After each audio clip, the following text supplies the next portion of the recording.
Thank you very much. Is this microphone working? I hope and expect that the high spot of the evening will be when you get to talk in the question and answer session.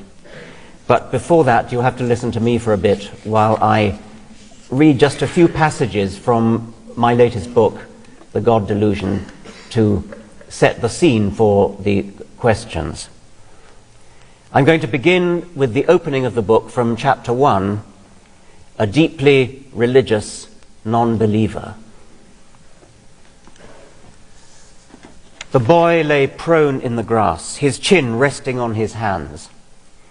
He suddenly found himself overwhelmed by a heightened awareness of the tangled stems and roots, a forest in microcosm, a transfigured world of ants and beetles, and even, though he wouldn't have known the details at the time, of soil bacteria by the billions, silently and invisibly shoring up the economy of the micro-world.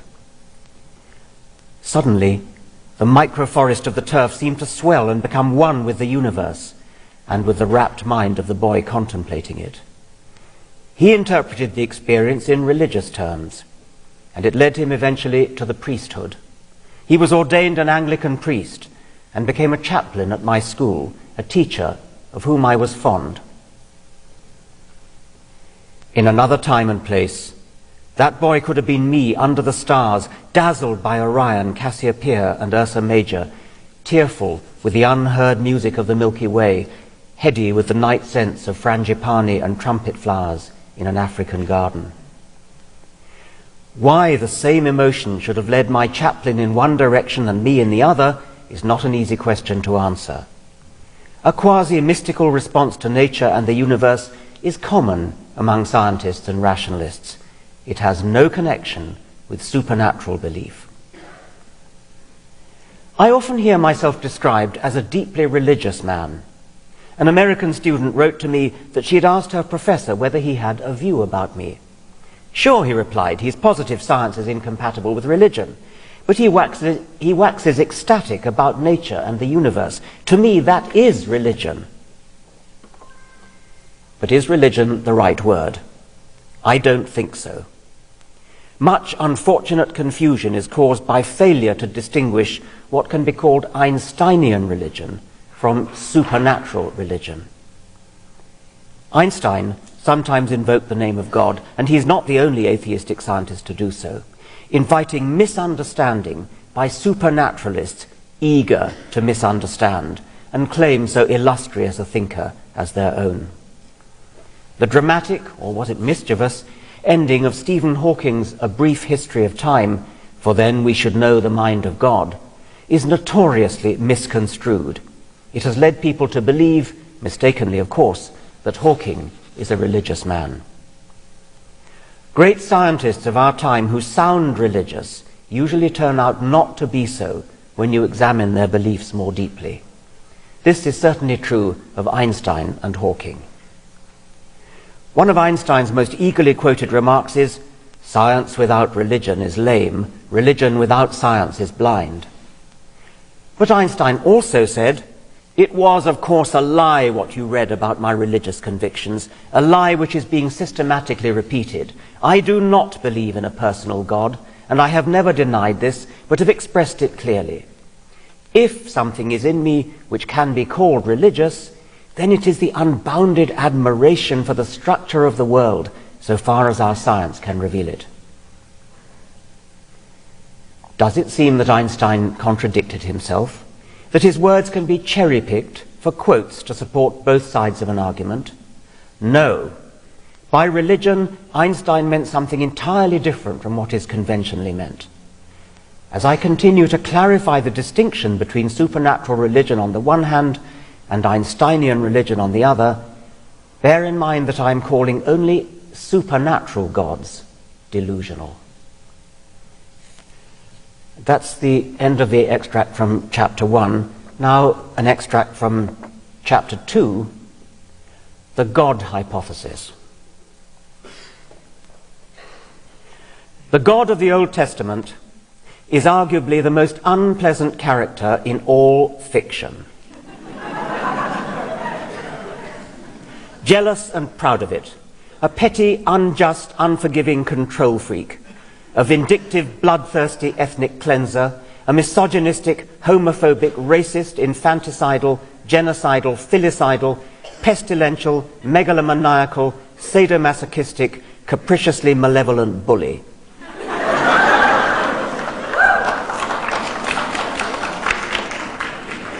Those of us schooled from infancy in his ways can become desensitized to their horror. A naïf, blessed with a perspective of innocence, has a clearer perception.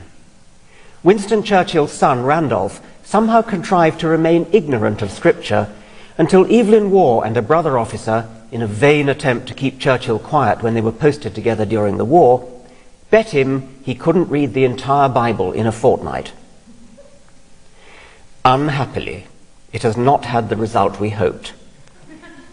He has never read any of it before and is hideously excited, keeps reading quotations aloud. "I say, I bet you didn't know this came in the Bible." Or merely slapping his side and chortling, "God, isn't God a shit?"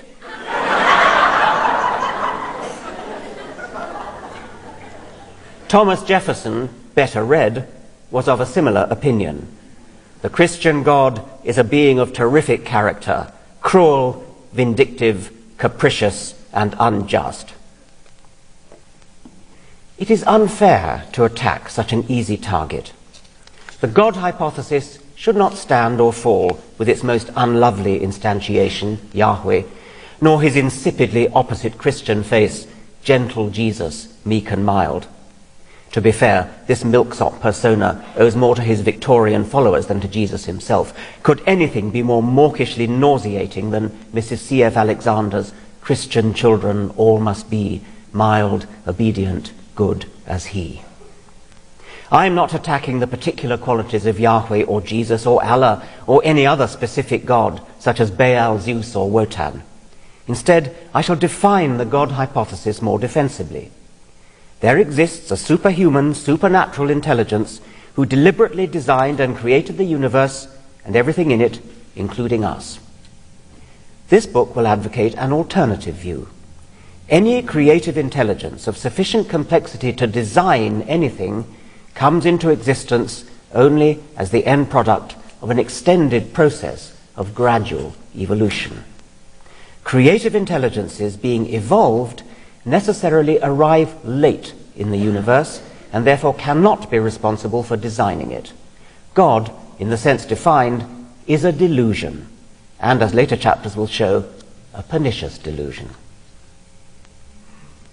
Not surprisingly, since it is founded on local traditions of private revelation rather than evidence, the God hypothesis comes in many versions. Historians of religion recognize a progression from primitive tribal animisms through polytheisms such as those of the Greeks, Romans, and Norsemen, to monotheisms such as Judaism and its derivatives, Christianity and Islam. Christianity claims to be a monotheistic religion, but you have to wonder sometimes. Rivers of medieval ink, not to mention blood, have been squandered over the mystery of the Trinity and in suppressing deviations such as the Arian heresy. Arius of Alexandria in the 4th century AD denied that Jesus was consubstantial, i.e. of the same substance or essence with God. What on earth could this possibly mean, you're probably asking? Substance? What substance? What exactly do you mean by essence? Very little seems the only reasonable reply. Yet the controversy split Christendom down the middle for a century, and the Emperor Constantine ordered that all copies of Arius's book should be burned. Splitting Christendom by splitting hairs, such has ever been the way of theology. Do we have one God in 3 parts or 3 gods in 1? The Catholic Encyclopedia clears up the matter for us in a masterpiece of theological close reasoning. In the unity of the Godhead there are 3 persons, the Father, the Son, and the Holy Spirit, these 3 persons being truly distinct one from another. Thus, in the words of the Athanasian Creed, the Father is God, the Son is God, and the Holy Spirit is God, and yet there are not 3 gods but one God. As if that were not clear enough, the encyclopedia quotes the 3rd century theologian St. Gregory the Miracle Worker. There is therefore nothing created, nothing subject to another in the Trinity, nor is there anything that has been added as though it once had not existed, but had entered afterwards. Therefore the Son has never been without the Father, nor the Son without the Spirit, and this same Trinity is immutable and unalterable forever. Whatever miracles may have earned St. Gregory his nickname, they were not miracles of honest lucidity. His words convey the characteristically obscurantist flavour of theology, which, unlike science or most other branches of human scholarship, has not moved on in 18 centuries. Thomas Jefferson, as so often, got it right when he said, "Ridicule is the only weapon which can be used against unintelligible propositions. Ideas must be distinct before reason can act upon them, and no man ever had a distinct idea of the Trinity. It is the mere abracadabra of the mountebanks calling themselves the priests of Jesus." Jefferson heaped ridicule on the doctrine that, as he put it, there are three gods in his critique of Calvinism. But it is especially the Roman Catholic branch of Christianity that pushes its recurrent flirtation with polytheism towards runaway inflation. The Trinity is, joined by Mary, Queen of Heaven, a goddess in all but name, who surely runs God himself a close second as a target of prayers. The pantheon is further swollen by an army of saints, whose intercessory power makes them, if not demigods, well worth approaching on their own specialist subjects. The Catholic Community Forum helpfully lists 5,120 saints, together with their areas of expertise, which include abdominal pains, abuse victims, anorexia, arms dealers, blacksmiths, broken bones, bomb technicians, and bowel disorders, to venture no further than the B's. Pope John Paul II created more saints than all his predecessors of the past several centuries put together, and he had a special affinity with the Virgin Mary. His polytheistic hankerings were dramatically demonstrated in 1981 when he suffered an assassination attempt in Rome, and attributed his survival to intervention by Our Lady of Fatima. A maternal hand guided the bullet. One cannot help wondering why she didn't guide it to miss him altogether.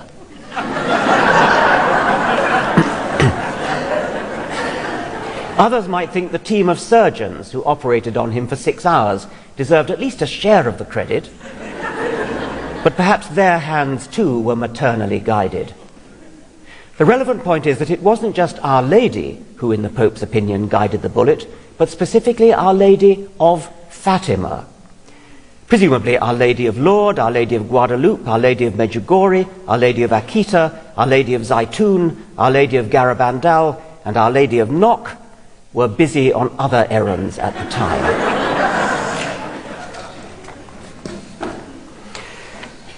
Well, chapter 3 debunks the arguments for the existence of God. Leaving that on one side, chapter 4, why there almost certainly is no God, is hard to compress into a brief reading, and I'll have to leave that as well. Chapter 5 is about the interesting question of why people are religious, because actually most people are. Chapter 6, and why are most people moral, to the extent that people are. Chapter 7, the good book and the changing moral zeitgeist. I shall read a little bit from that. I'm keeping a tally of the people walking out. I think it's about 3 or 4 so far.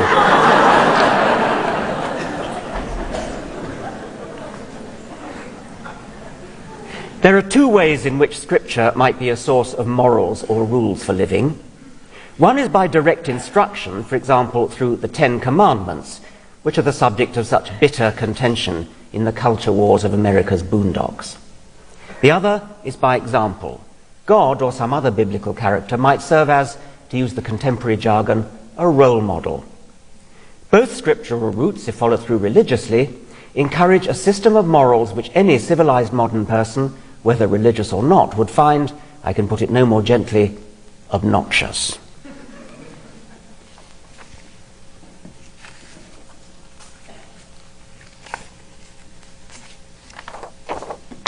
Abraham was the founding father of all 3 great monotheistic religions.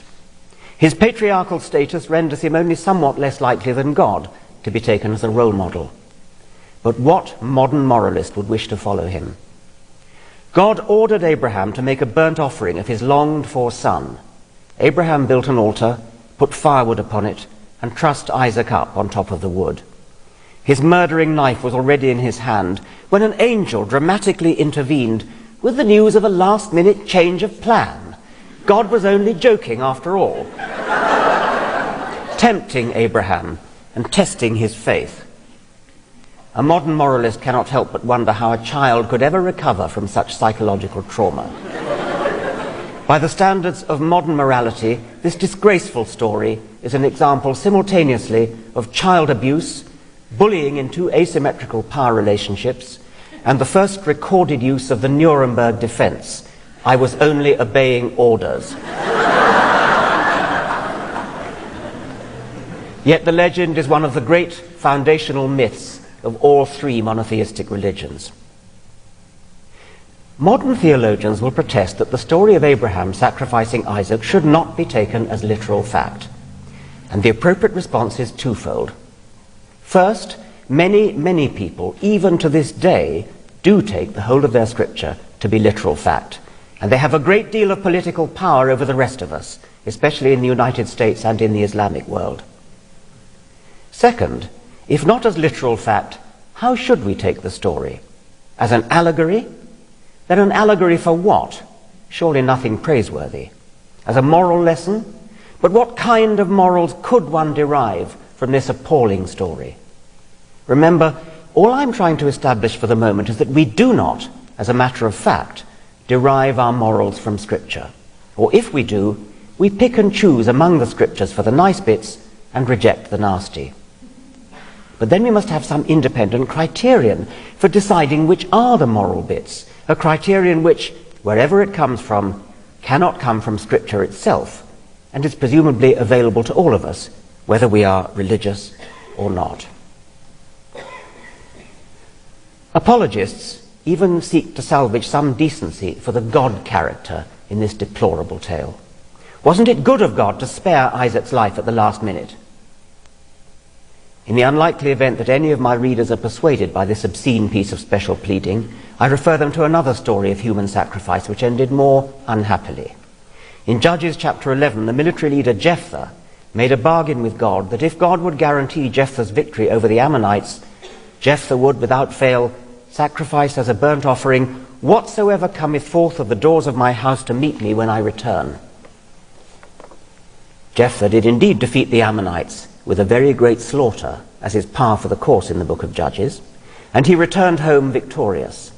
Not surprisingly, his daughter, his only child, came out of the house to greet him with timbrels and dances. And alas, she was the first living thing to do so. Understandably, Jephthah rent his clothes, but there was nothing he could do about it. God was obviously looking forward to the promised burnt offering, and in the circumstances, the daughter very decently agreed to be sacrificed. She asked only that she should be allowed to go into the mountains for 2 months to bewail her virginity. At the end of this time, she meekly returned, and Jephthah cooked her. God did not see fit to intervene on this occasion. God's monumental rage whenever his chosen people flirted with a rival god resembles nothing so much as sexual jealousy of the worst kind, and again it should strike a modern moralist as far from good role model material. The temptation to sexual infidelity is readily understandable, even to those who do not succumb, and it's a staple of fiction and drama from Shakespeare to bedroom farce. But the apparently irresistible temptation to whore with foreign gods is something we moderns find harder to empathize with. To my naive eyes, "Thou shalt have no other gods but me," would seem an easy enough commandment to keep. A doddle, one might think, compared with "Thou shalt not covet thy neighbor's wife," or her ass, or her ox. Yet, throughout the Old Testament, with the same predictable regularity as in bedroom farce, God had only to turn his back for a moment, and the children of Israel would be off and at it with Baal or some trollop of a graven image. Or on one calamitous occasion, a golden calf. There then follows a section on Moses, which I'm going to cut, go on to the end of the Moses section.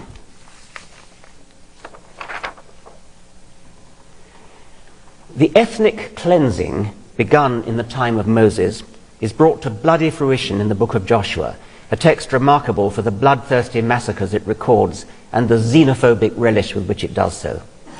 As the charming old song exultantly has it, Joshua fit the battle of Jericho and the walls came a-tumbling down. There's none like good old Joshua at the battle of Jericho.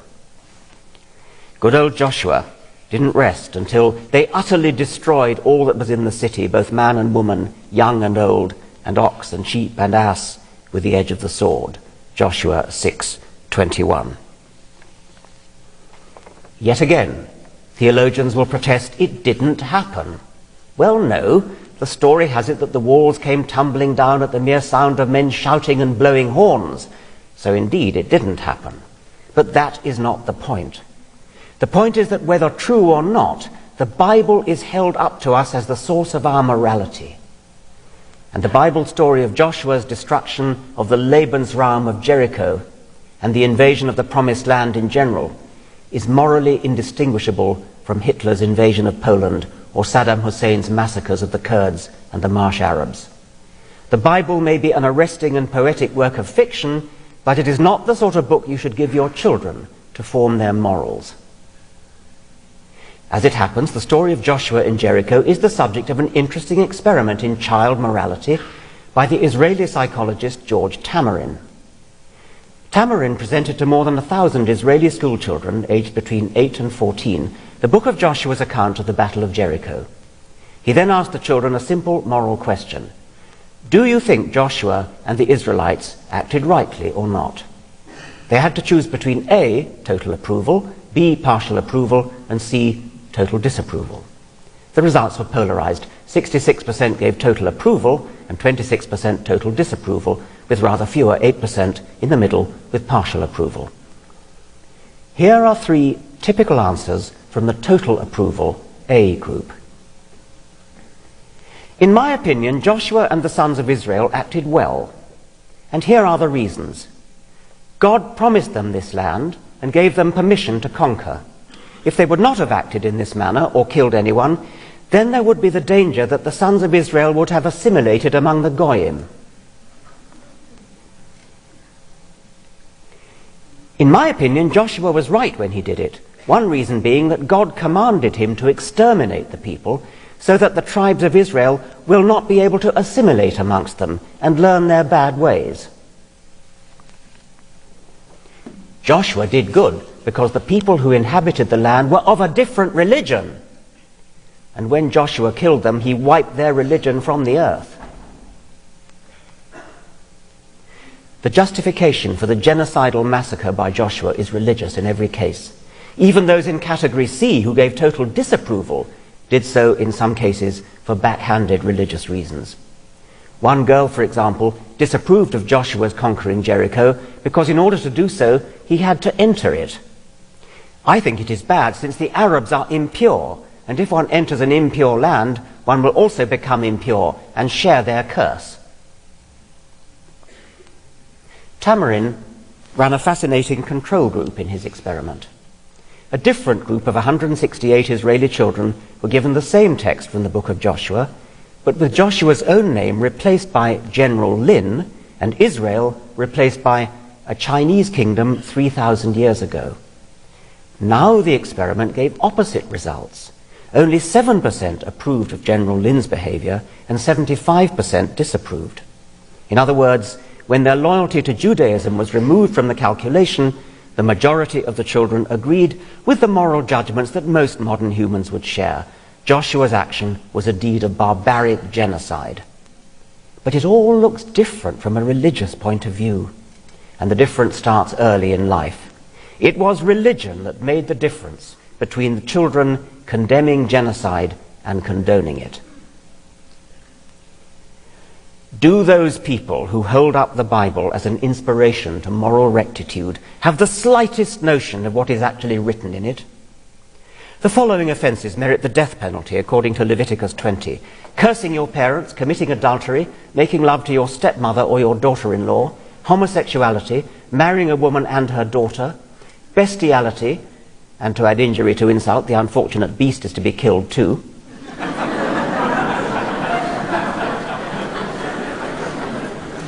You also get executed, of course, for working on the Sabbath. The point is made again and again throughout the Old Testament. In Numbers 15, the children of Israel found a man in the wilderness gathering sticks on the forbidden day. They arrested him and then asked God what to do with him. As it turned out, God was in no mood for half measures that day. And the Lord said unto Moses, the man shall surely be put to death. All the congregation shall stone him with stones without the camp. And all the congregation brought him without the camp, and stoned him with stones, and he died. Did this harmless gatherer of firewood have a wife and children to grieve for him? Did he whimper with fear as the first stones flew, and scream with pain as the fusillade crashed into his head? What shocks me today about such stories is not that they really happened. They probably didn't. What makes my jaw drop is that people today should base their lives on such an appalling role model as Yahweh, and even worse, that they should bossily try to force the same evil monster, whether fact or fiction, on the rest of us. I'm going to skip the remaining chapters now to the last chapter, and the very last section of the last chapter, the mother of all burqas.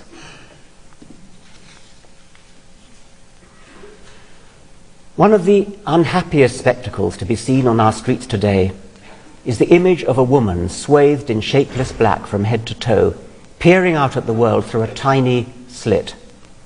I should say that the streets that I normally walk are the streets of England. It probably isn't the case here. The burqa is not just an instrument of oppression of women and claustral repression of their liberty and their beauty, not just a token of egregious male cruelty and tragically cowed female submission. I want to use the narrow slit in the veil as a symbol of something else. Our eyes see the world through a narrow slit in the electromagnetic spectrum. Visible light is a chink of brightness in the vast dark spectrum, from radio waves at the long end to gamma rays at the short end. Quite how narrow is hard to appreciate and a challenge to convey. Imagine a giant black burqa with a vision slit of approximately the standard width, say about 1 inch. If the length of black cloth above the slit represents the shortwave end of the invisible spectrum, and if the length of black cloth below the slit represents the long-wave portion of the invisible spectrum, how long would the burqa have to be in order to accommodate a 1-inch slit to the same scale? It's hard to represent it sensibly without invoking logarithmic scales, so huge are the lengths we're dealing with. The last chapter of a book like this is no place to start tossing logarithms around, but you can take it from me that it would be the mother of all burqas. The 1-inch window of visible light is derisorily tiny compared with the miles and miles of black cloth representing the invisible part of the spectrum, from radio waves at the hem of the skirt to gamma rays at the top of the head. What science does for us is to widen the window. It opens up so wide that the imprisoning black garment drops away almost completely, exposing our senses to airy and exhilarating freedom. Optical telescopes use glass lenses and mirrors to scan the heavens, and what they see is stars that happen to be radiating in the narrow band of wavelengths that we call visible light. But other telescopes see in the X-ray or radio wavelengths and present to us a cornucopia of alternative night skies. On a smaller scale, cameras with appropriate filters can see in the ultraviolet and take photographs of flowers that show an alien range of stripes and spots that are visible to and seemingly designed for insect eyes, but which our unaided eyes can't see at all. Insect eyes have a spectral window of similar width to ours, but slightly shifted up the burqa. They are blind to red, and they see further into the ultraviolet than we do, into the ultraviolet garden. The metaphor of the narrow window of light broadening out into a spectacularly wide spectrum serves us in other areas of science. We live near the center of a cavernous museum of magnitudes, viewing the world with sense organs and nervous systems that are equipped to perceive and understand only a small middle range of sizes, moving at a middle range of speeds. We are at home with objects ranging in size from a few kilometers, the view from a mountaintop, to about 1/10 of a millimeter, the point of a pin. Outside this range, even our imagination is handicapped, which fortunately we can... Outside this range, even our imagination is handicapped, and we need the help of instruments and of mathematics, which fortunately we can learn to deploy. The range of sizes, distances, or speeds with which our imaginations are comfortable is a tiny band set in the midst of a gigantic range of the possible, from the scale of quantum strangeness at the smaller end to the scale of Einsteinian cosmology at the larger. Our imaginations are forlornly under-equipped to cope with distances outside the narrow middle range of the ancestrally familiar. We try to visualize an electron as a tiny ball in orbit around a larger cluster of balls representing protons and neutrons. That isn't what it is like at all. Electrons are not like little balls. They are not like anything we recognize. It isn't clear that like even means anything when we try to fly too close to reality's further horizons. Our imaginations are not yet tooled up to penetrate the neighborhood of the quantum. Nothing at that scale behaves in the way matter, as we are evolved to think, ought to behave. Nor can we cope with the behavior of objects that move at some appreciable fraction of the speed of light. Common sense lets us down, because common sense evolved in a world where nothing moves very fast and nothing is very small or very large, the mundane world of the familiar, which I have dubbed middle world. At the end of a famous essay on possible worlds, the great biologist J.B.S. Haldane wrote, "Now my own suspicion is that the universe is not only queerer than we suppose, but queerer than we can suppose. I suspect that there are more things in heaven and earth than are dreamed of or can be dreamed of in any philosophy." How should we interpret Haldane's queerer than we can suppose? Queerer than can in principle be supposed, or just queerer than we can suppose, given the limitation of our brain's evolutionary apprenticeship in middle world?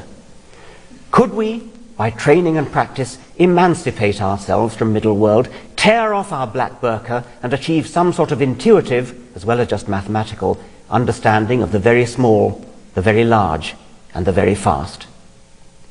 I genuinely don't know the answer, but I'm thrilled to be alive at a time when humanity is pushing against the limits of understanding. Even better, we may eventually discover that there are no limits. Thank you very much.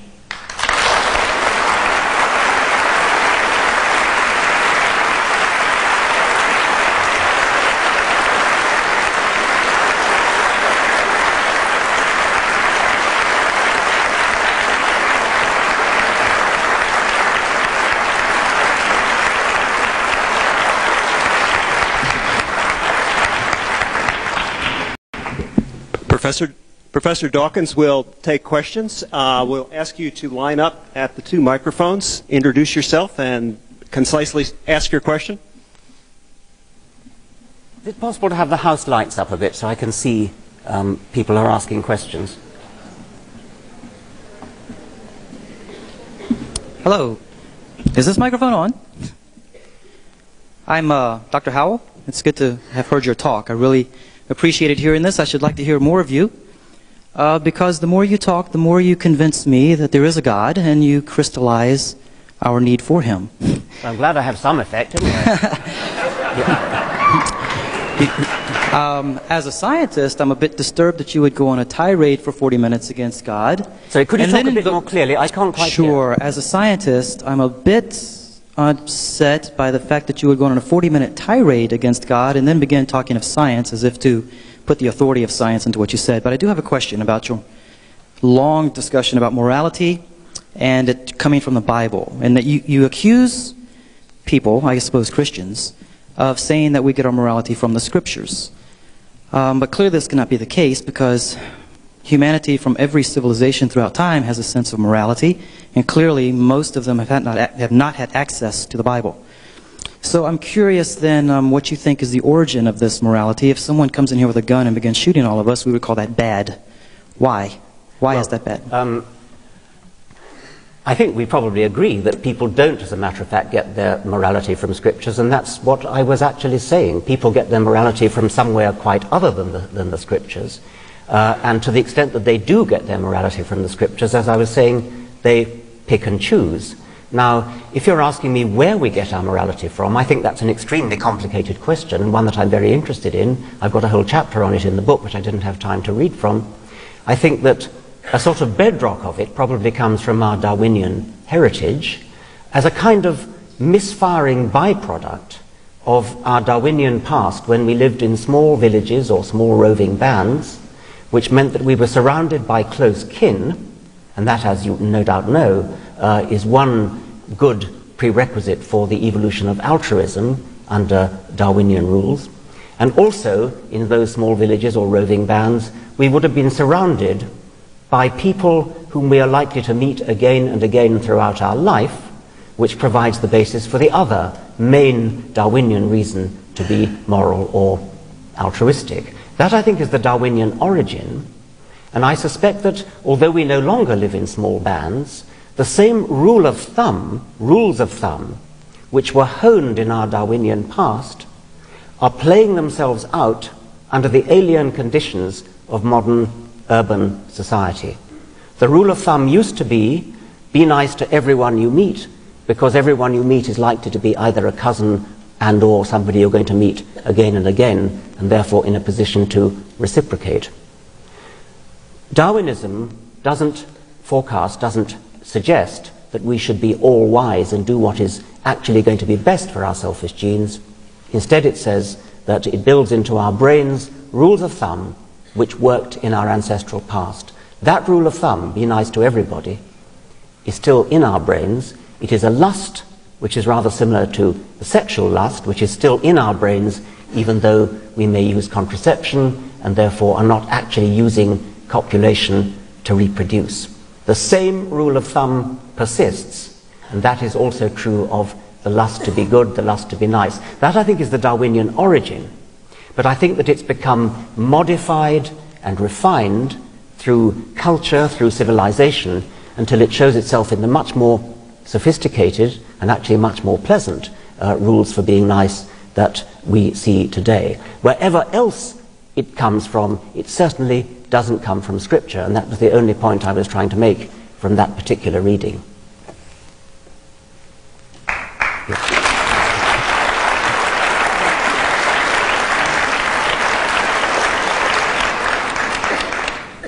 Well, hello there. Oh, well, welcome to America. I've been reading your book. I've been reading your book, and I think you're a terrific writer. And I got to say, listening to you in person in that accent and everything, man, I just think you're brilliant. But I thought there'd be a but, yes. I know. Well, it's Lynchburg.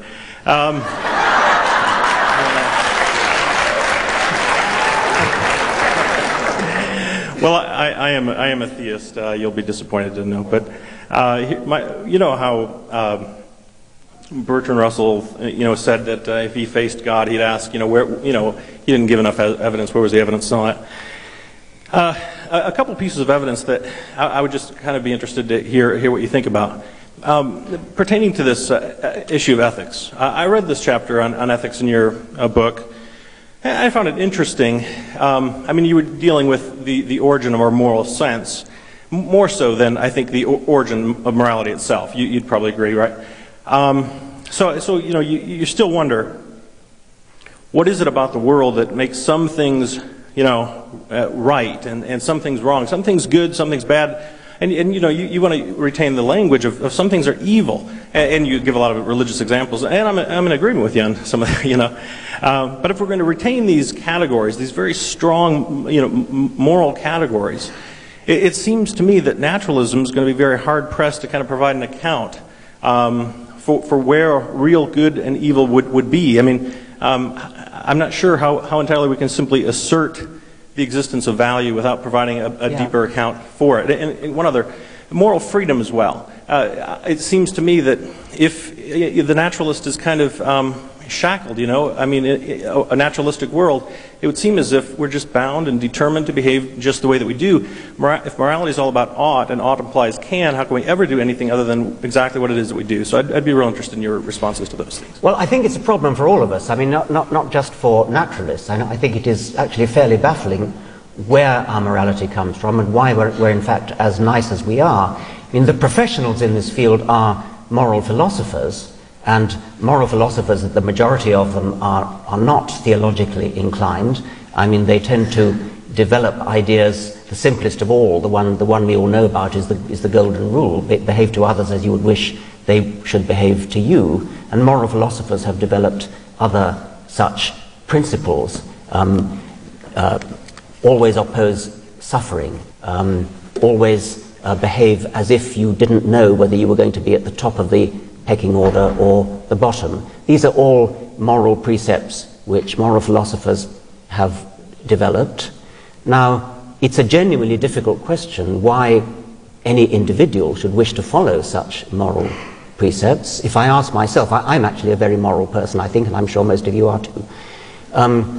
If I ask myself why I don't steal, why I pay my taxes, why I do all the things that keep society going, I suppose it's a slightly irrational feeling that I wouldn't wish to live in the kind of society where people behaved in the sort of ways that I wouldn't wish them to behave in, and therefore I shouldn't behave in those ways either. Now, that isn't entirely rational, because if I behave in an antisocial way, then that doesn't actually stop anybody else doing the nice things to me that, well, maybe it does, and that could be the problem. But it is a genuinely difficult problem, why we are moral.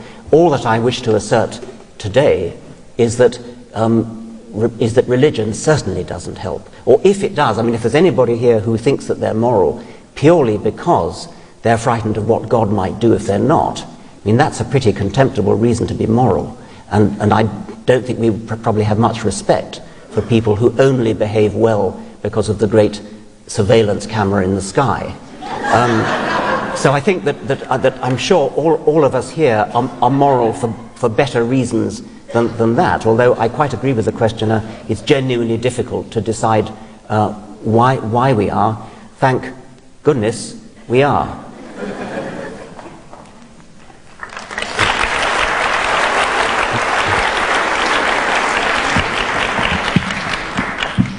Good evening, Professor Dawkins. My name is Thomas Lekowski. I come from Thomas Jefferson's University, here to ask you a question. Richard, atheists have a PR problem. They are among the most distrusted minorities in the U.S.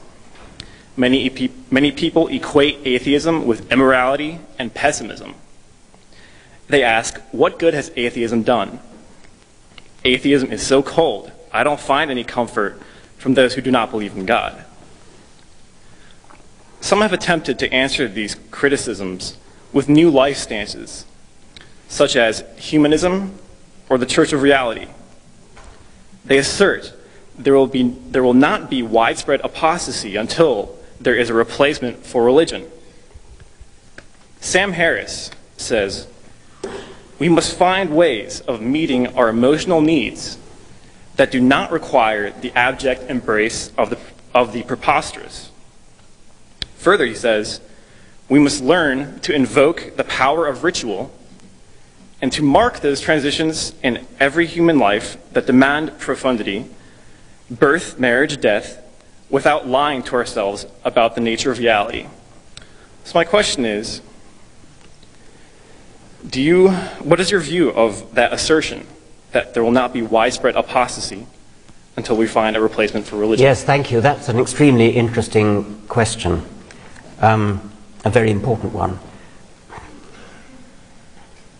If it is the case that people find consolation and comfort in religion, then I'm not in the least surprised, but note that that doesn't in any way imply that religious beliefs are true.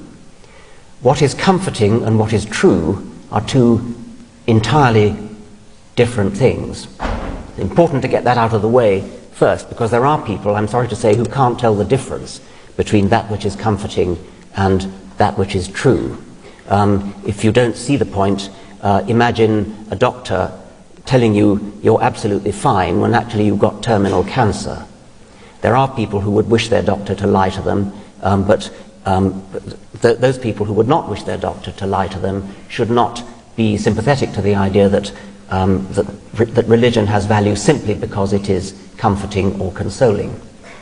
Now, the questioner quotes Sam Harris, as, by the way, I strongly recommend his books, The End of Faith and Letter to a Christian Nation, both utterly brilliant books. Sam Harris says we need to replace the various roles of religion. Comfort might be one of them, ritual might be another, rites of passage, marriages, funerals, and so on might be another. To the extent that humans do need ritual and do need public meetings to signal things like births, marriages, and deaths, I don't see any reason why we shouldn't put on secular equivalents of the religious ceremonies that mostly dominate our lives at the moment. I have myself organized one secular funeral for a very dearly loved colleague and been to many others. What we did and what is normally done is to obviously dispense with all prayers, but you retain music, you retain poetry, you can have readings from the deceased person's favorite books, eulogies by people who knew and loved the deceased person. This is not difficult to arrange. It has the smack of sincerity about it in a way that prayers, which are after all the same prayers for everybody, regardless of who they are, the smack of sincerity comes from the fact that they're individually tailored to the individual who's died. Whenever I've been to religious funerals which have an element of the non-religious about them, religious funerals which include eulogies, which include the deceased's favorite poetry, etc., I don't know about you, but my experience is that the prayers fall absolutely flat, whereas the eulogies and the poems are intensely moving. My wife even says, thank goodness for the prayers. They're the one thing that stops her from crying and keeps her amused almost, rather than being sad about the loss of the much-loved dead person. The questioner is absolutely right in his preamble when he says that at least in American society, atheists are the least loved, least respected major group. That's something that's got to change, because atheists are far, far more numerous than most people realize. And that's mostly because they won't come out of the closet. It's obvious that in an intelligent, educated audience such as this university, I stress this university since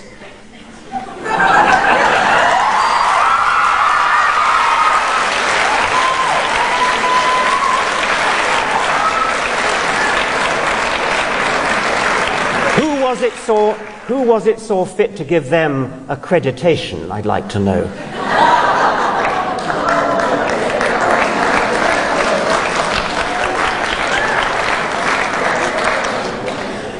In a place like this, I have not the slightest doubt that there are a very large number of atheists and agnostics. What is wrong with everybody in that position throughout the country, standing up, recognizing each other, joining together and forming, I won't say a lobby, because somebody suggested that organizing atheists is rather like herding cats. They are on the whole too intelligent and independent-minded to lend themselves to being herded. But if an atheist lobby could be got together which showed a small fraction of its numerical strength, it would outnumber, for example, the Jewish lobby, which is formidably and notoriously powerful in this country. There are more secularists, agnostics, and atheists in this country than there are Jews. But do they have a voice in politics? Is it possible for an atheist to get elected to high office in this country? No. The Congress of this country is presumably, at least partly, derived from the intelligent, educated wing of the country. That being so, it is statistically almost inconceivable that a substantial number of members of Congress are not atheists. Obviously, many of them must be. And yet, not a single one of them will admit it. They are forced to dissemble, even to lie about their religious convictions, because that's the only way they can get elected. Well, isn't that something that the American electorate ought to be doing something about? So I accept the questioner's premise and suggest that it's up to, well, I'm not an American citizen, so it's unfortunately not up to me, but up to all of you to do something about it and to change the status of atheists in this country and to change the electability of atheists in this country.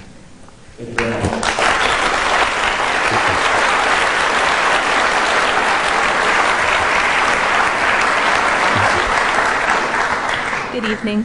My name's Amy LeMay Hammond. I'm a first-year student at RMWC. And sorry, I didn't hear that. My name's Amy LeMay Hammond. I'm a first-year student at RMWC. Thank you. Yes, okay. And firstly, I'd like to thank you for recognizing that there are probably many atheists in this room and that we are not morally dangerous or have no morals. My question is, in the case of sort of mock religions such as the invisible pink unicorn and such, which I'm sure you're familiar with, do those help the atheist cause or do they actually hurt it by creating sort of hilarity about religion? Okay, they do one good thing. They answer one question, and it's a very important question because it's a very ubiquitous one. It's the following question. You cannot disprove the existence of God. Now, amazingly, there are a lot of people who think that's a powerful argument.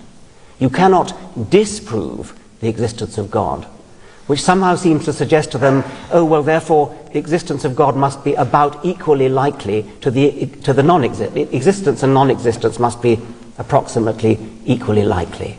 And the point about the invisible pink unicorn and the flying spaghetti monster and the celestial teapot and all those examples is simply to demonstrate that it's just not the case that because you cannot disprove something, therefore that makes it the slightest bit likely. And so that's the sole purpose of them. It is a very important purpose. Thank you.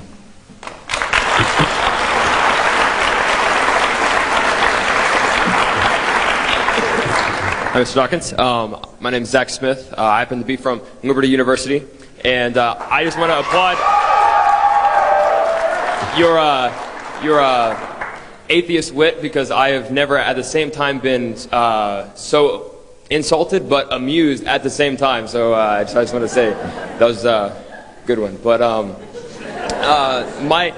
I have to forego my original question with the PR state of the atheists that you've implied that there's some kind of social justice issue at stake here by saying that it's wrong or that ought to be, and that kind of language kind of implies that there is some kind of moral standard. I'm wondering if from your perspective, what kind of moral standard could be a basis for that kind of social justice if indeed there's no higher power?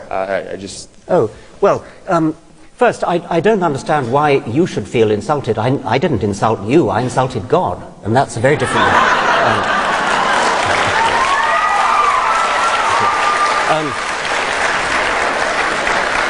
But then the question of social justice in the rights of atheists to be considered citizens and to be considered electable, I don't think the issue is quite that they should be elected because they are atheists. That wasn't the point. The point is that being an atheist should not debar you any more than being black, to go back in history to being black or Jewish or Catholic or a woman, or any of the other things which historically have tended to make somebody unelectable, and no longer do, I'm delighted to say, that atheists and indeed homosexuals, which are the next one most difficult lot to get elected, but atheists are the last major group to be embraced in this charmed circle of the electable. I'm not saying they should be elected because they're atheists. I'm saying that they should be free to openly say what their religious conviction or lack of conviction is, and not thereby instantly be unelectable. That's all I meant. I didn't mean anything more than that.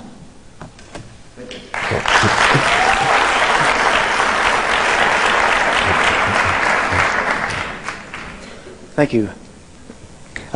I just would like to say at the outset, I thank you for coming and putting yourself, in a sense, on the firing line. And insofar as you've taken on God, you have always the opportunity that God might win. So I would like just to call your attention to something that, in my hearing of your talk, you mentioned the sense of ridicule about the Trinity, and it's affront to reason, very difficult to understand, to even make sense of, and why would a person even try, for that matter. But interestingly enough, you finished your lecture with quantum strangeness, which in fact is the same problem for scientists as the Trinity is for believing Christians who have a need to understand. Just making that comment. And I'm recalled, I spent most of my life being an atheist or a non-believer in that sense, and I've seen the world through that lens, and I understand the logic of it, and so on. When I became a believer, I also noticed that the same world out there was being viewed through a different metaphysical lens, and I would suggest to you that there's a burqa as well for metaphysical reality. You can shift up and look through faith, or you can shift down and look through human intelligence or human understanding.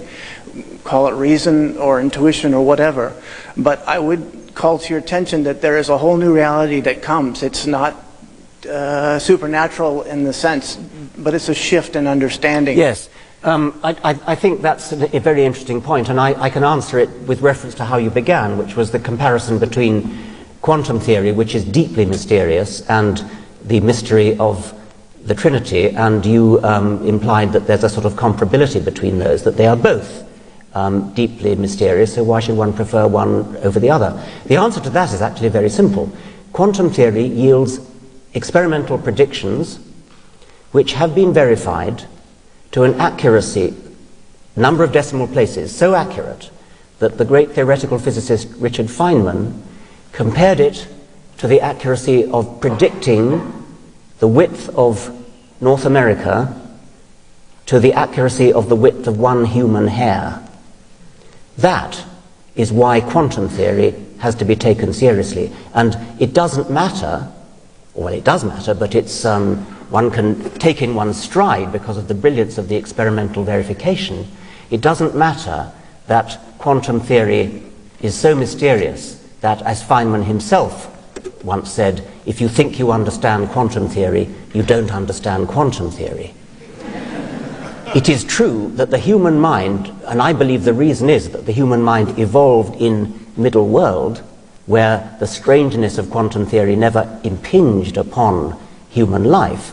It is true that the human mind cannot grasp, cannot visualize, cannot imagine the assumptions that quantum theory needs to make. But human physicists doing experiments can verify the predictions of quantum theory to an accuracy which is utterly stupefying, and which leaves one in no doubt that in some sense quantum theory must be right. Nothing remotely like that could ever be claimed for the doctrine of the Trinity, nor, by the way, is the doctrine of the Trinity anything like so interestingly mysterious as quantum theory.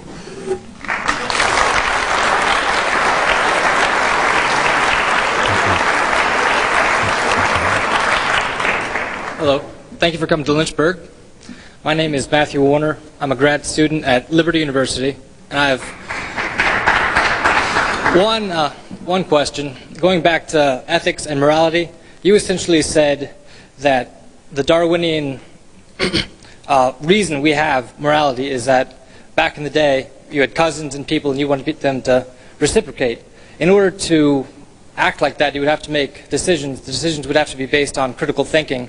I was wondering if you have a Darwinian response or explanation for how critical thinking relates to Darwinianism. Right, I think I understand you. The question is not really about morality. The question is about, is there a similar Darwinian account of critical thinking? Which is at the basis of your explanation for morality, in my mind. Well, and my explanation for everything else, presumably, as well, not just morality. I mean, critical thinking is something which isn't universally an attribute of the human mind. I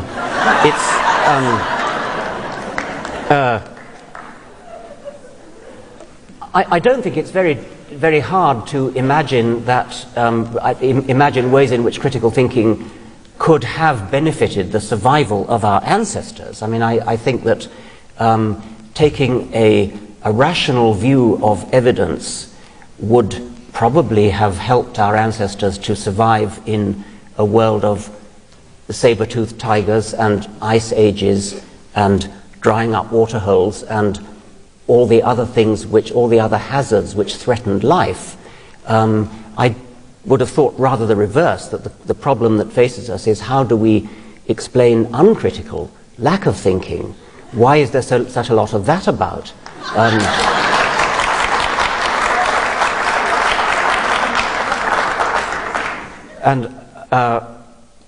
mean, I do have a chapter explaining that, but I should have thought that was a rather harder problem than the one about critical thinking.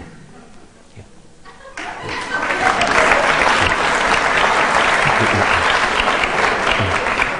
Hi, my name is Carl Swinson, and I'm going to tip my hand right off the start, like the other brave questioners, and say that if theories and ideas around things like intelligent design and creationism are scientifically all but dead, they just haven't fallen over yet, then I see something else waiting in the wings scientifically that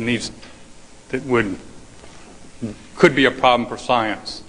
And so I ask your opinion about this. Things like, you've used the word mind a lot. We think of mind as some dimensionless thing in the middle of our head which tells us what to do and is separate from the brain, which is similar to the soul, another popular notion. So what does science or philosophy at this point have to say about this? About the mind, Yeah, about the existence of it. That or the soul or the popular notions of it. Well, I mean, my view would be a materialistic one. Not everybody's would, and my view would be that mind and soul and consciousness and all those sorts of words they describe something which is a manifestation of the material brain and doesn't have any existence outside material brains, where material brains could at some future date perhaps include silicon brains, not just neuronal brains, but there has to be some sort of physical medium, doubtless highly complicated, highly interconnected, a network of complicated wiring diagram, which by some means which neurophysiologists are now working on, results in the phenomena which psychologists study and which we colloquially give names like mind and even soul too. So I don't think that the mind is an immaterial thing that has any existence outside the material world.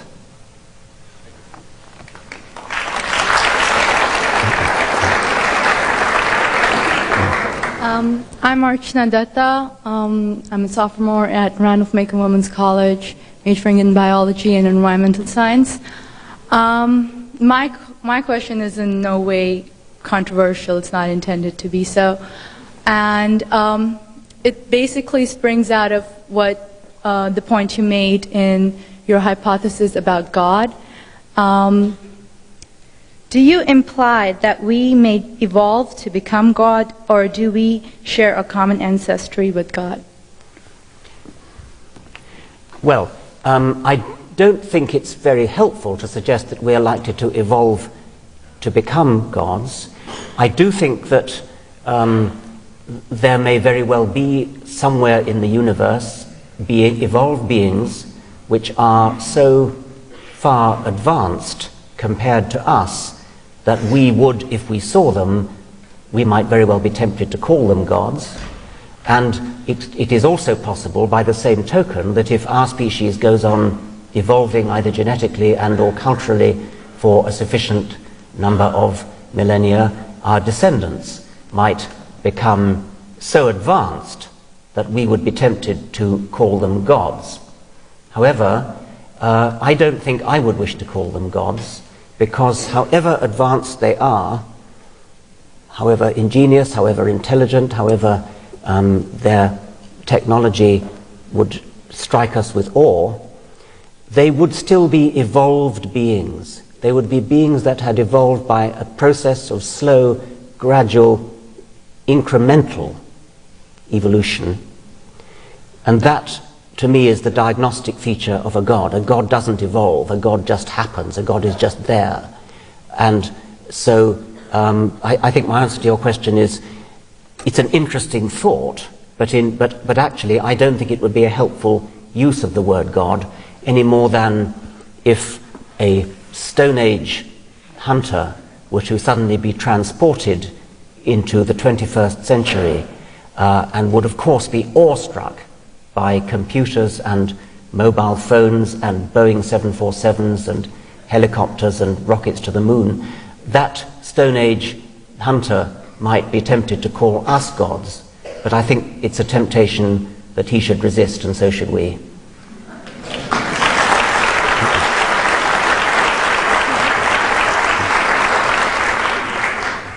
Dr. Dawkins, I am a professor at Liberty University of a non-subject, religion. Right. But according to your book, and I've been reading your book, and it's helped me to understand atheist mind, and I appreciate that. And I have a whole group of my students here tonight. They've been in the back there, and because I wanted them to hear what you have to say, and we want to be careful not to set up straw men about atheists, which, you know, are done, and I want them to avoid. Thank you very much. Okay. Yes, sir. But I wanted to read from your book. You've been reading from your book, and right. I find it interesting, this footnote on page 82. We might be seeing something similar today in the over-publicized tergiversation of the philosopher Antony Flew, who announced in his old age that he had been converted to belief in some sort of deity. Now, I wanted to read that footnote before my question. Right. You would consider yourself a de facto atheist, leaning toward a strong atheist, category 6, leaning toward 7. Apparently because you would say the evidence demands your being an atheist, not a theist. For you, the evidence makes the existence of God highly improbable. So my question is, what evidence would you need to conclude that God's existence at least was as probable as that of extraterrestrials? And why did you relegate Antony Flew to a footnote with him being such an eminent philosopher and finding design in the DNA an indication of deity? Antony Flew is a British philosopher who has long been a champion of atheism, and he has, as the questioner remarks, announced in his old age that he has been converted to a form of deism, not out-and-out theism, a form of deism where he thinks there probably is some kind of mysterious intelligence at the root of the universe. Many great people have thought the same. What disappointed me about Antony Flew's reasons for that is that he publicly admitted, publicly announced, that what had convinced him was the idea of intelligent design, and specifically the book of Michael Behe. Well, that doesn't argue for the surviving powers that Antony Flew once had as an intellectual. No serious thinker could possibly be positively impressed by the arguments of the so-called intelligent design creationists. There may be good reasons for believing in a God, and if there are any, I would expect them to come from possibly modern physics, from cosmology, from the observation that, as some people claim, the laws and constants of the universe are too finely tuned to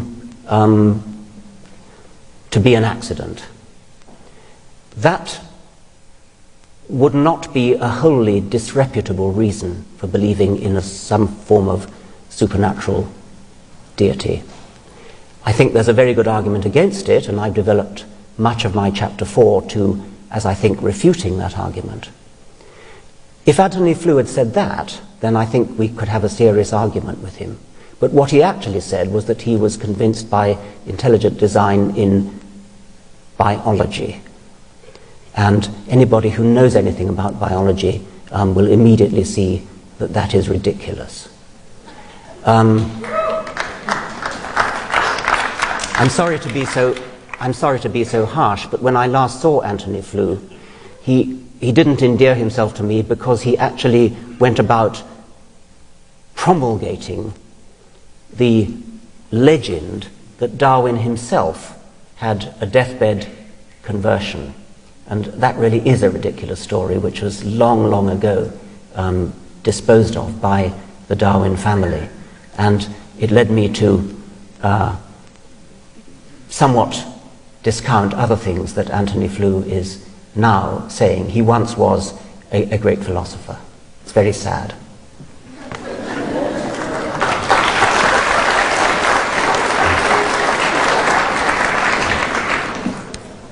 Good evening. My name is Ryan Thomas. I'm a biology major at Liberty University, and I kind of have a Sorry, I'm having a hard time hearing. Oh, I'm sorry. My name is Ryan Thomas. Yes. I'm a biology major at Liberty University right now, and I have a two-part question for you, if you don't mind. My first question would be: do you draw a distinction in between blind faith and reasonable faith? Okay. Is there a distinction? Do I draw a distinction between blind faith and reasonable faith? No.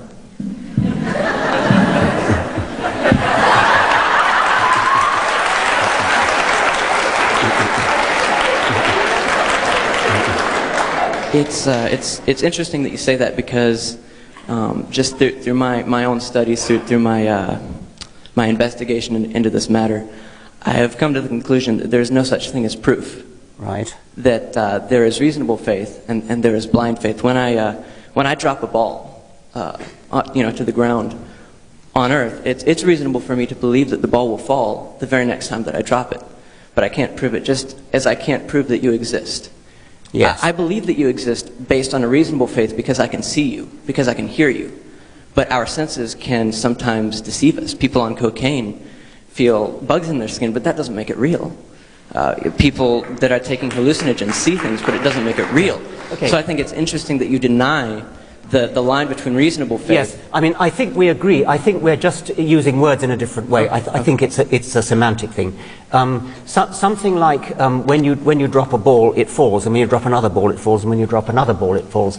I don't think I would wish to use the word faith for your belief that the next time you drop it, it will fall. I don't think that's what I would use the word faith for. I think that's normal science. I mean, that's based upon Newton's laws. It's based upon a tremendous body of theory. It's based upon scientific evidence. So I would not use the word reasonable faith the way you're using it. It seems to me you're using reasonable faith for basing beliefs upon evidence. So if you're using reasonable faith to mean belief based upon evidence, then there's no disagreement. We're just using words in a different way. I define faith as belief that's not based upon evidence. Okay. And that's why I answered your first question in the way that I did. I don't think we actually disagree, and I'm sure we disagree about other things, but I don't think we disagree about this in an other than semantic way. Okay. Then my second question, I'm sorry, I didn't expect you to answer no actually to the first one. But yeah, there are surprises every day. My second question is, considering then that we must believe what's based on reason, and reason, of course, is based on experience, correct? You know, reason is based on the fact that when I drop the ball, it falls every time, so it's reasonable to believe next time I drop the ball, it's going to fall. Why then is it reasonable, considering our experience concerning the law of cause and effect, concerning the fact that our experience tells us that everything which has an effect has a cause? How is it that it's more reasonable to believe that the universe created itself? Because when confined to the natural laws, because nature is bound by its own limits, which are the natural laws. And if nature is bound by the laws which say that matter can't create itself, then how do you get around this issue? There must have been something outside the system.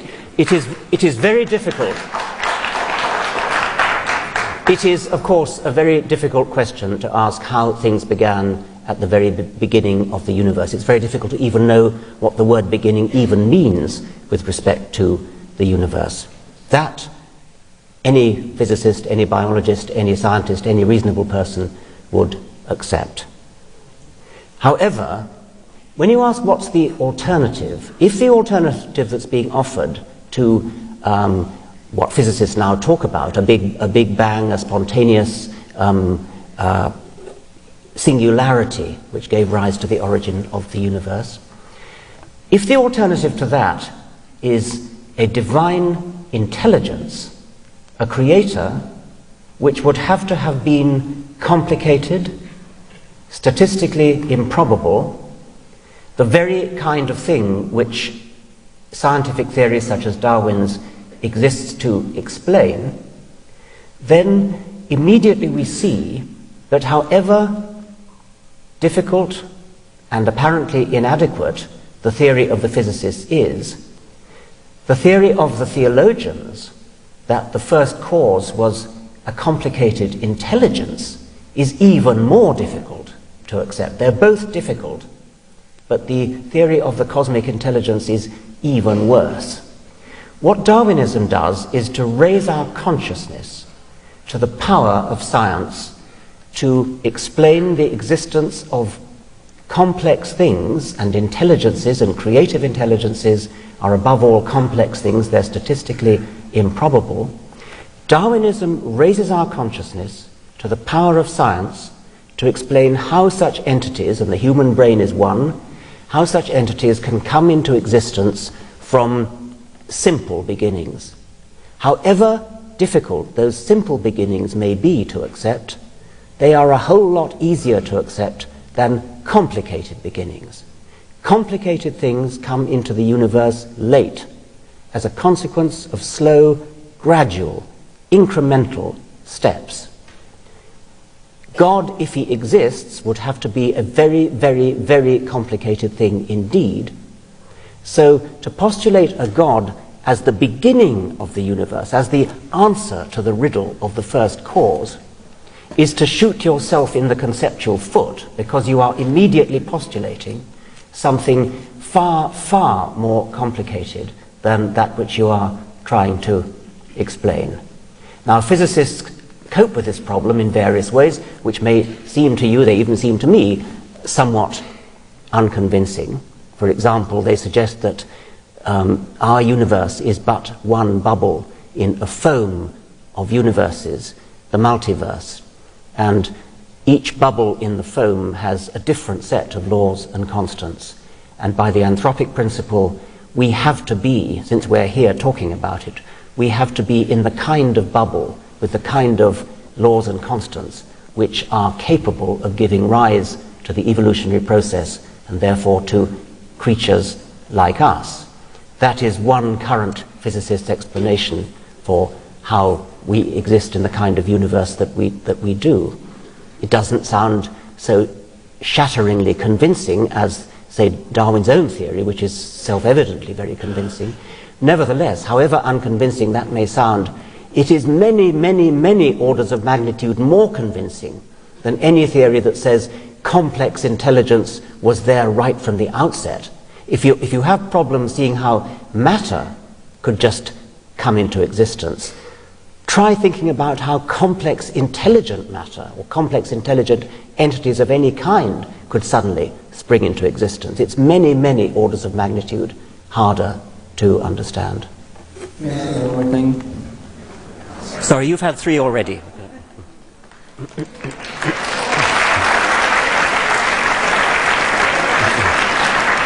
Hi, my name is Amber Moore. I'm from Liberty University as well. I have 2 questions for you. How can you believe in extraterrestrials as a higher being and not believe in a God? Could you just say that again? How can you how can you believe as extraterrestrials as a higher being and not believe in a God? How can I believe that an extraterrestrial is a higher being and not believe... How can you believe in them as an advanced higher being? Yeah, I understand the words of your question. An extraterrestrial higher being, if one exists, comes into existence as the end product of a long, slow, gradual, incremental process of evolution, just like the one that gave rise to us. That's the explanation for why the extraterrestrial, if it is indeed an advanced being, is an advanced being. It's a very sensible, easy to understand explanation. It's a gradual explanation. You start from simple beginnings and you work up. God isn't like that. God is a being that is not supposed to have evolved. God is a being that has always existed and therefore does not have the benefit of that kind of sensible, rational, gradualistic explanation. That is an absolutely crucial difference. I suspect that on other planets there probably are beings, as I said before, which are so far advanced relative to us that they might as well be gods, except for this one absolutely crucial respect, that they came into the universe by slow, gradual degrees. They didn't just happen. Nothing as complicated as that just happens. They didn't just happen, and therefore they or it or he or she could not be responsible for designing the universe. Okay, my last question. This is probably going to be the most simplest one for you to answer, but what if you're wrong?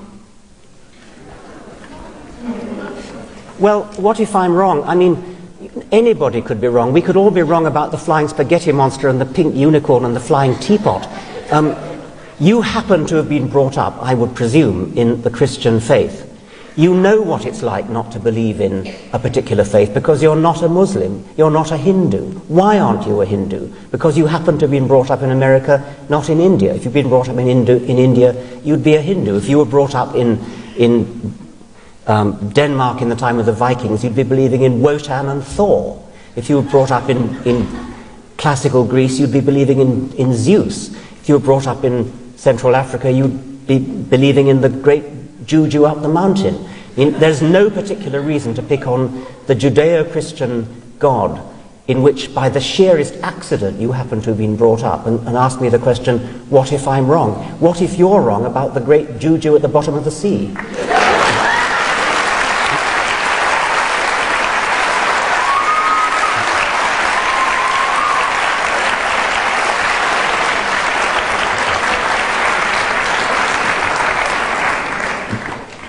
In continuation of the last fellow's questions, the problem is that you're applying natural laws to God, whereas he claims to exist outside of them.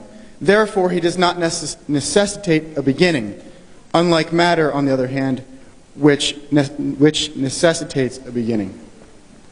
Well, isn't that just too easy? I mean, you talk your way out of having to provide a rational argument by just decreeing by fiat that God simply declares himself outside matter and therefore doesn't need the same kind of argument as anything else. I mean, If you're convinced by that kind of thing, you're welcome.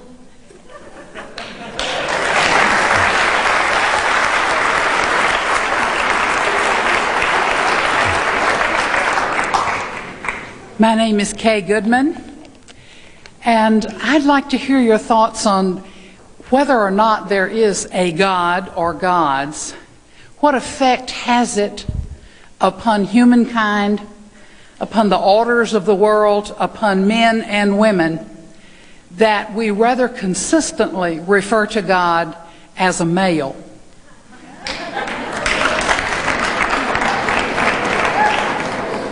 Well, that's a perfectly fair point, and I mean, to me, there is no difference between a non-existent male and a non-existent female.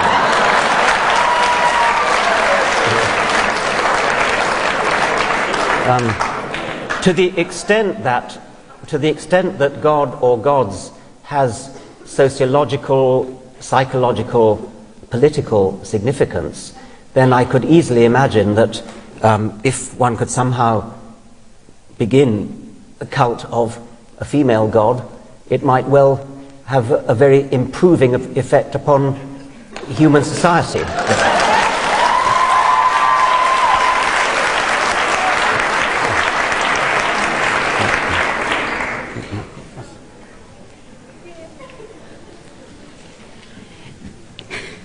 I'm nervous. Amber Dawn, student here at Randolph-Macon. Thank you for that previous answer. I'll give you a bit of reprieve. I am not challenging you in any way, shape, or form. And I only wrote this down because I know I'd forget what I wanted. As someone coming from a religious family, especially in an area with such a dominant religion and a particular figurehead, how does someone find their own way when leaving is not quite an option? I didn't quite the last sentence. How does one find their own way when leaving just yet is not quite an option? Okay. First, and I have a small... I think this is a very serious question, because I've had letters from really quite a lot of people, especially in America, and they say things like, I'm actually an atheist, but I daren't admit it. I'm frightened of my family, I'm frightened of my parents, I'm frightened of my minister. I read an article the other day about a boy in a small town in Texas who didn't want to be confirmed. And the priest said, well, that's okay, you don't have to be confirmed, but you have to write down your reasons for not being confirmed. Why did the boy have to write down his reasons for not being confirmed into that particular church? He didn't have to write down his reasons for not being bar mitzvahed as a Jew. It just so happened that he was born into a Christian family, and therefore the presumption was made that he'd better have a good reason for not being confirmed into the religion of his parents or else. And that's one of the main problems we have, is the assumption that our society makes. Regardless of whether we are religious or not, we all buy into the convention that children belong to the religion of their parents. You will see newspaper articles talking about Christian children and Muslim children and Jewish children, children who may be as young as 3 or 4 years old and who are therefore obviously much too young to know what their beliefs are about the cosmos and humanity and religion. There is no such thing as a Christian child. There is only a child of Christian parents. Whenever you hear the phrase Christian child, or Muslim child, or Protestant child, or Catholic child, the phrase should grate like fingernails on a blackboard. Just as the feminists have raised our consciousness to phrases like one man, one vote. You can't hear that phrase now without sort of at least wincing slightly, because you realize it should be one person, one vote. At present, we haven't had our consciousness raised about the labeling of children with the religion of their parents. That's just one aspect, and it shows itself, to return to the questioner, it shows itself in a great deal of difficulty that any young person has, indeed any person of any age has, in departing from the religion of their parents, their social group, their grandparents, their uncles and aunts and so on. It might be a bit like getting divorced. I mean, it's sort of something that raises real social problems. There's a magnificent one-woman show by the comic actress Julia Sweeney called Letting Go of God, in which she describes her own journey from Catholic upbringing to the mature and balanced atheist that she is today. And she describes the difficulty of admitting to her family that she had become an atheist. It actually was reported in a newspaper, and her mother read it and screamed down the telephone. And Julia Sweeney, it's very witty, a very funny performance she does. She says that her mother was absolutely horrified. Not believing in God was one thing, but an atheist?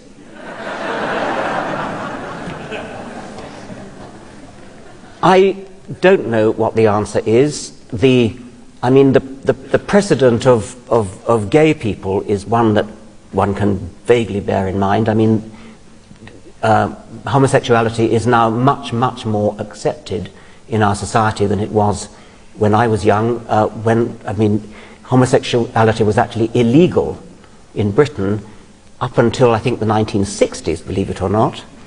The great British mathematician, one of the two fathers of the modern computer, Alan Turing, who arguably, because of his brilliance in solving the German Enigma codes in the Second World War, did more to win the Second World War than either Churchill or Eisenhower. Alan Turing was arrested for homosexual behavior in the 1950s and was essentially driven to suicide.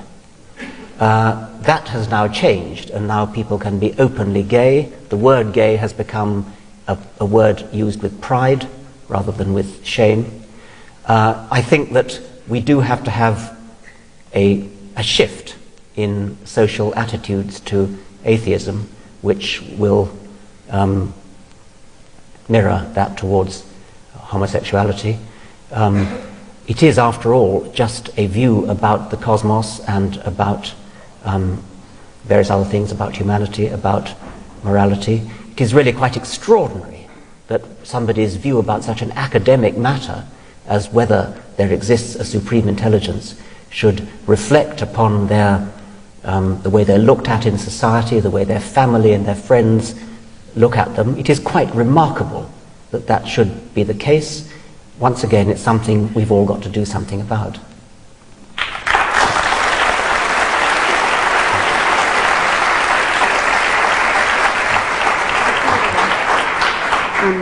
Last question, very simple. Is anger a common symptom of a person who is going through the deconditioning process of their parents' religion?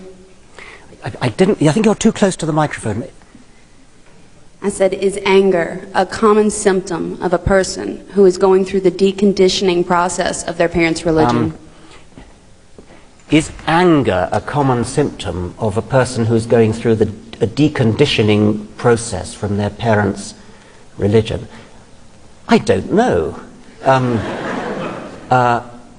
It had never occurred to me. Does anybody else have personal... I think sort of fear is probably more common. I mean, fear of what their parents are going to think, rather than anger. But I could be wrong. I'm interested in that. If that question is based on personal experience, I'd be interested to hear more. Is that a common experience? Yes. Wow. Anger on the part of the person who is undergoing the deconversion themselves? Yes. Anger against whom or what? The entire process.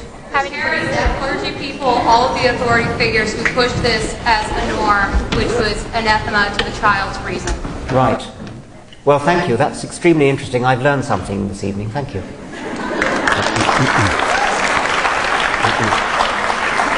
Hi, I'm Ron Feynman. I love physics. Two questions, if I may.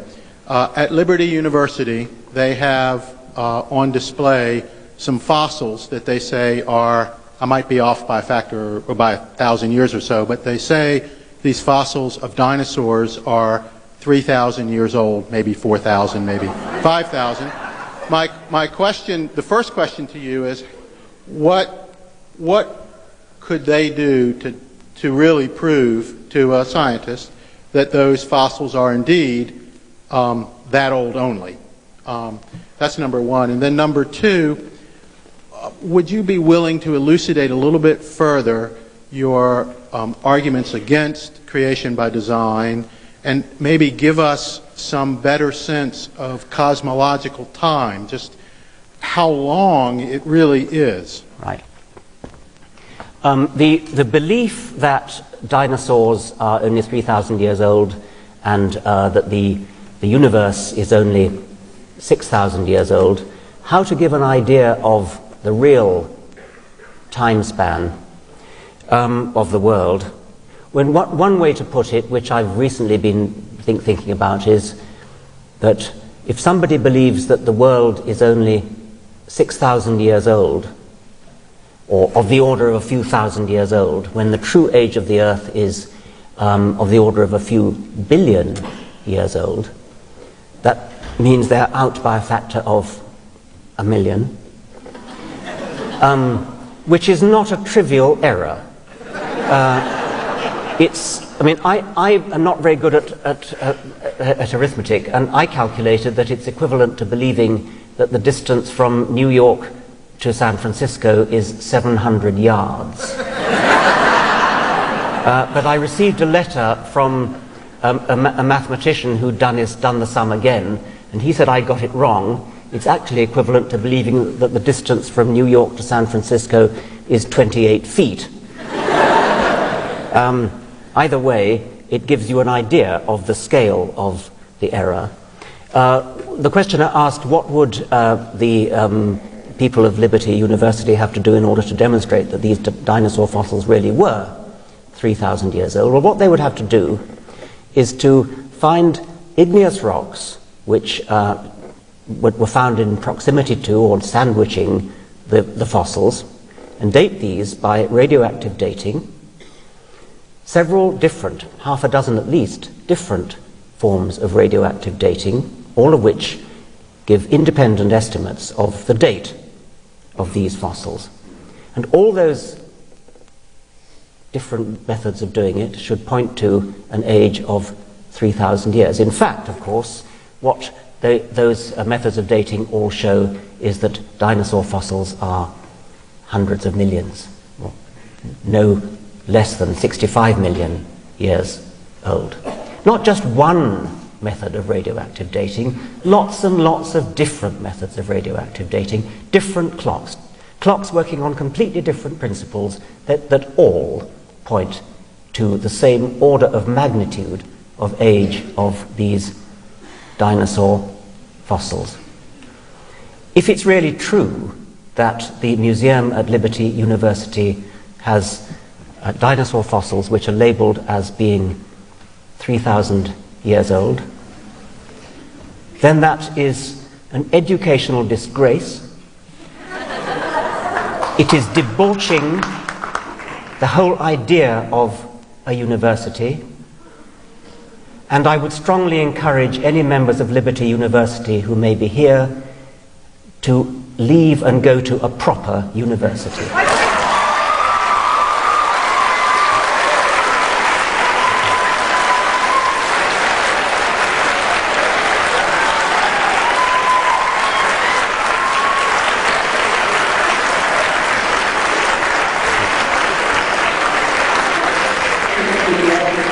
With your elucidating on chance versus natural selection versus intelligent design, and give us a sense of cosmological time. Chance and natural selection and intelligent design. One of the biggest fallacies in popular understanding of Darwinian evolution by natural selection is that it is a theory of random chance. It is not. It's the very opposite, and this is one of the most important things to understand about it. There is a certain chance element in it. Mutation is a process of random chance. It's random with respect to improvement. Things don't tend to get better as a result of mutation. The important step in the Darwinian theory of evolution is natural selection. Natural selection is a non-random process. Natural selection is the non-random survival of randomly varying genetic codes. And the reason why some genetic codes survive better than others is their phenotypic effects via the processes of embryogenesis on phenotypes, on bodies, which make them survive or not survive, reproduce or not survive, and the ones that do survive and reproduce pass on the genetic coded instructions that built them and equipped them and made them good at surviving and reproducing.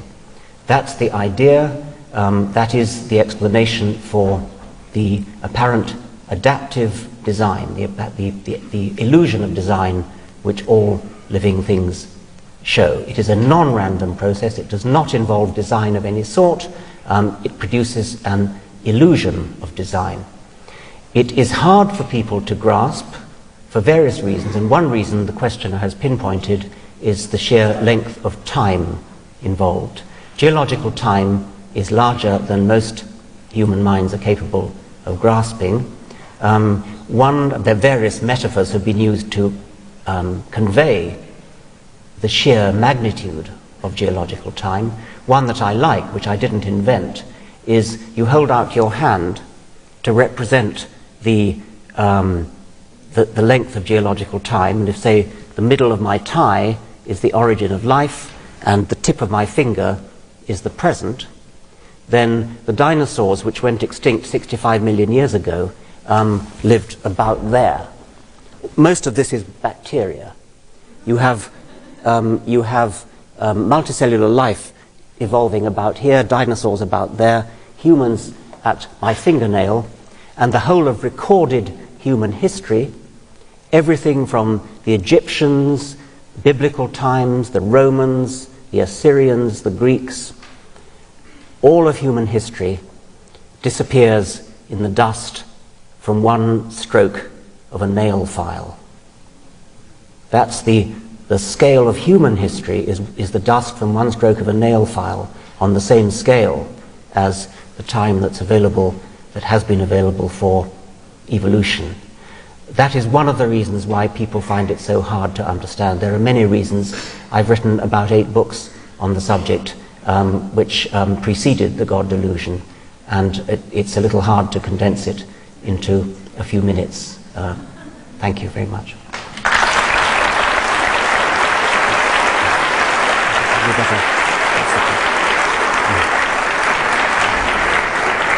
I'm sorry, I don't know when we're supposed to stop, and Professor Dawkins is going to sign books for us after this down in Ribble Lounge, which is downstairs, to give him a few minutes to get there. But I think we probably better stop here for this evening. Okay. Thank you very much indeed. Thank you. Thank you.